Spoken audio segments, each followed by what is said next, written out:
What if your biggest magical block isn't your technique, but your relationship to spirits? After learning from indigenous and non-Western knowledge keepers around the world and teaching magic for so many years in the Rune Soup Premium membership, I see the same pattern show up again and again. So in this video, I'm going to show you the one deceptively simple shift you can make to pattern break your way to outsized magical results, from how Western magic got into this state in the first place, to what to do about it in ceremony, and then what to do about it after the ceremony to seal it all into place. Beginning with how we got here and what some of the 20th century's greatest minds did about it. The short answer to how we got here is materialism, basically. A more detailed answer is the long shadow of the 20th century. What you have to remember is that in the 19th century, we fell for the absolutely stupidest idea that has ever been posited, which is that the only things that exist are material things that can be recognized by human sense organs, and that the whole universe is like some steam-powered train, lots of little parts gradually running out of power. So among other things, I'm a permaculture designer. And in permaculture, there's this concept known as recovery species. We don't say weeds. There's no such thing as weeds. A recovery species is what grows in soil that has been damaged or disturbed. And these plants will either hold the soil in place that would otherwise be eroded, or send down deep tap roots to bring minerals back up to the topsoil. They are performing an important task of recovery, but we call them weeds. When their task is done, succession species take over. So grasses, and then shrubs, and then small trees, and then ideally a mature old growth forest eventually. It's best to think about a lot of 20th century metaphysics as recovery species. The spirit world was trying to reestablish and restore contact, and all it had to use was some really dumb ideas, like your mind is the same thing as your brain. And so we find both magic and astrology essentially hiding as psychological concepts, because those are the only things that could grow, if that makes sense, in the damaged soil of 20th century thinking. But as it is with the natural world, if those recovery species are allowed to do their job, then the soil improves a little more and succession species start to grow.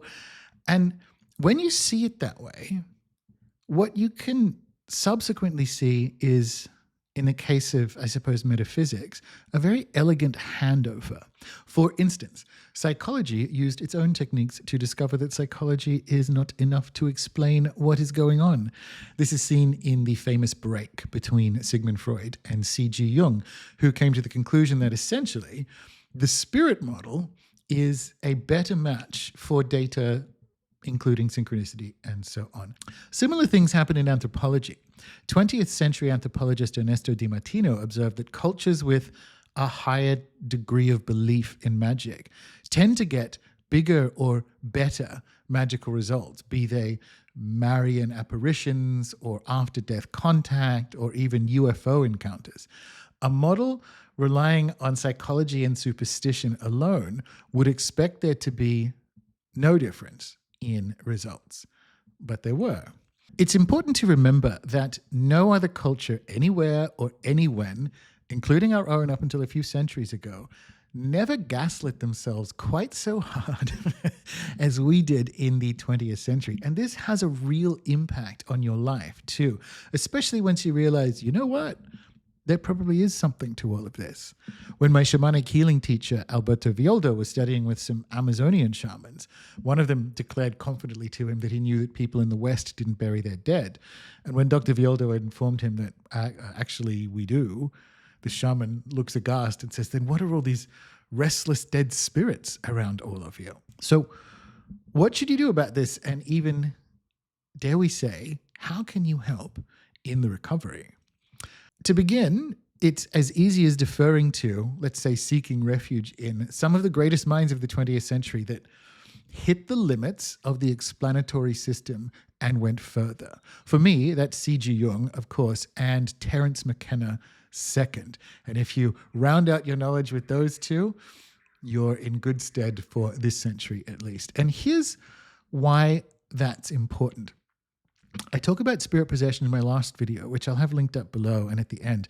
And in that one, I explore how, as the great Jungian analyst James Hillman once said, we all live in haunted houses and we all sleep in memory's unmade bed. And what does he mean by that? Each of us is haunted by personal, family, societal trauma in ways that we are unaware of. On the surface of it, this might appear to be like a backslide into 20th century spirits aren't real territory, but it isn't. It is a step forward into a combined model. Just because spirits are real does not mean you don't have an unconscious. What you are doing when you embark on the journey of healing all these ghosts in your haunted house is attending to your psyche from an animist perspective. Jung himself said the psyche was in you, but also transcendent. So it was also outside of you.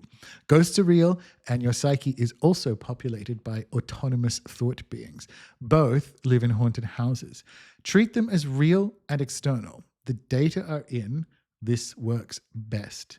And I'm speaking to Western magicians there. When you look horizontally across the world at other magical practitioners, no one else is treating them as, I don't know, theater sports. Because here's the thing.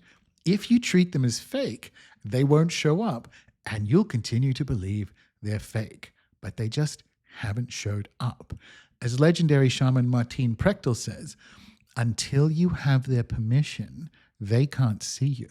Not only that, but he says it's best to spend a whole year asking for permission. In this case, he's referring to the spirits of mountains, but it also applies to spirits in the Western canon, which actually does include mountains if you know how to look. And it's not that the spirits don't want to see you. This is just what it takes. This is just what it is. In the very first course on magic I taught in the Rune Soup Premium membership, join down below to get access to all the courses, including this one. It was a sigil magic course. I spoke about the felt effects of performing daily planetary prayers to the sun on Sunday, to the moon on Monday, and so on. And I described it as being moved around the board, which it's good, but now I would lean on this Martin Prechtel notion of permission. So it's permission plus inner work equals magical success. And by magical success, I don't just mean yours, I mean everyone's. This is the secret project of Rune Soup as a membership, actually. But think of where we'll be when enough of us have enough permission and experience again. When I was back in the Amazon a few months ago, dieting a master healing plant known as Pinon Blanco, after the first couple of ceremonies, the shaman shows up to my hut with some woven icaros and lays them out in front of me. All these different patterns. And he asks, which one did you see in ceremony last night? And I'm like, oh, that one, and that one, and that one. And they were all different forms of Pinon Blanco. Like I got 100% on the test. So an icaro, most people know, in this world anyway, is a song, but it's also a shape and a pattern of this being. So icaro is used for the pattern on the fabric and the pattern that you see in ceremony. And all of this is just delivered, to me it's remarkable because we don't have familiarity with it, but it's all just delivered matter-of-factly. Most of Amazonia holds beliefs that anthropologists call perspectivism. And this is the understanding that you see the same thing differently depending on what sort of body you're in. Sounds confusing? Stay with me. On the banks of the river, going along in a boat, you might see an anaconda lair as scary and slimy, like this gross hole in the mud. But she sees it as a beautiful thatched hut. The same sort of divide separates the reality of the dream or spirit world from the reality of the waking world. Everything that happens inside of a dream happens literally. But when you wake up, you are back in this dimension, as it were. And so you must interpret the things that happened in the dream metaphorically. And everything that happens in the waking world, you take that literally. But when you do ceremony, give food offerings to spirits, let's say, then that food must also be interpreted metaphorically because it's crossing the divide into the spirit world.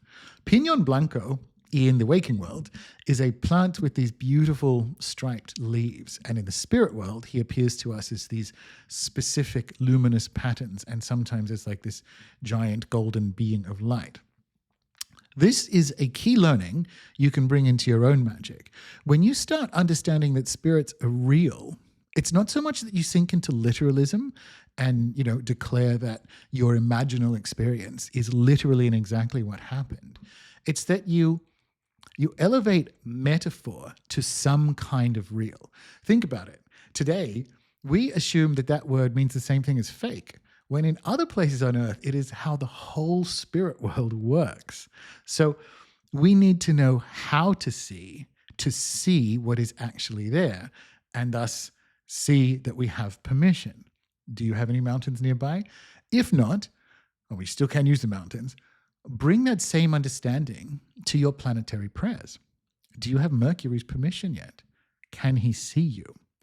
And the strange thing about this is that you don't actually have to do anything different. You just have to do it with the even provisional belief that these things are real. And that's observed in a clinical setting too. Dr. Daniel Foor, in his excellent book, Ancestral Medicine, writes about what it was like to introduce his ancestral healing practices in a psychotherapeutic setting.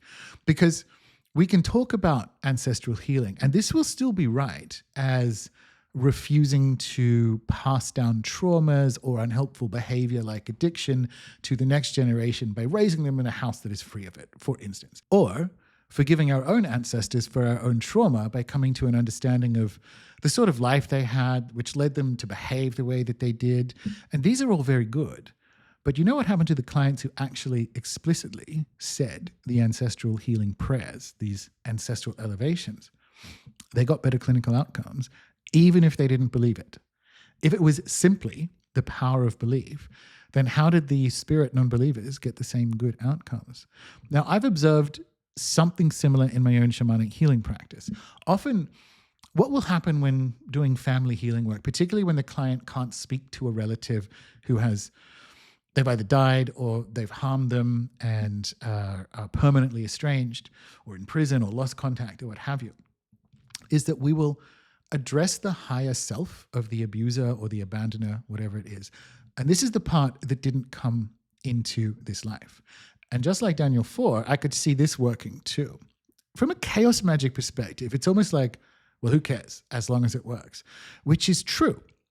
But you still have to square with it working better when you take it seriously, and not even that seriously. As for the higher self approach, I was never really sure if it was, just a useful healing thought exercise. And then one night in ceremony on that same Pinon Blanco expedition, I had one of the peak experiences of my life where I was communicating with my own relatives, alive and dead, at this higher self level that in my healing tradition is called the Wiracocha. And it's real. I don't know what to tell you. It works because it's real. So how do you turn these insights into action? Put simply, say it, even if you don't believe it yet. Do that until the results speak for themselves, and then you are obliged to sit with the question, what does all this say about reality? Well, I'll leave you to draw your own conclusions, but I can give you this one suggestion. Remain humble when it comes to our materialist culture's explanations. Consider the possibility that other cultures, like, I don't know, all of them, just might know a thing or two. And watch this episode of the podcast featuring Daniel Foor next.